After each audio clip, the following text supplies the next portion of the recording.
চালু করেছে। যেমন জানো আমরা আজকে 7-8 বছর কুকুর পুষি, আমরা বাজি ফাটাই না, ঠিক আছে। শ্বশুর বাড়িতে এবছর মনে হয় কালী পুজোয় 1-2 ফাটিয়েছি, তো আওয়াজ পাচ্ছি মানে শব্দ বাজি না। এত কাজ বাড়ির পুজোর মধ্যে, এখন ও আমাকে পাঠাচ্ছে আমার মাকে খচাতে যায়।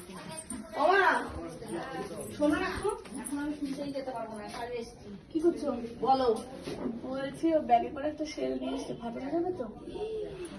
মাথা খারাপ, আমরা যদি করি লোকে করবে না না না না না। আমার মিষ্টি হার্ট অ্যাটাক করে মরে গেছে। 1000 টাকা নিয়েছে ওটা। কি করতে এনেছো? না না আমি দেবো না ফাটাতে। আমি লোকেরটা নিয়ে বক বক করি, নিজের বেলায় আমি করতে দেবো নাকি? কি বলছিস কেন? এত তাড়াতাড়ি বলে দিলি কেন? মারাও যেতে পারতো আমার মা চাপে। আমি আমার হার্ট অ্যাটাক হয়ে যাচ্ছে, আমি আমাদের কাছে কি এত তাড়াতাড়ি বলে দিলে কি প্র্যাঙ্কটা প্র্যাঙ্ক থাকে? আমি আরেকটু শুনতে চাইছি ভেতর থেকে কি বেরোয় কি বেরোয় না। আমি লোকেরটা দেই না ফাটাতে, আমি নিজের কুকুরের বেলায় দেবো নাকি?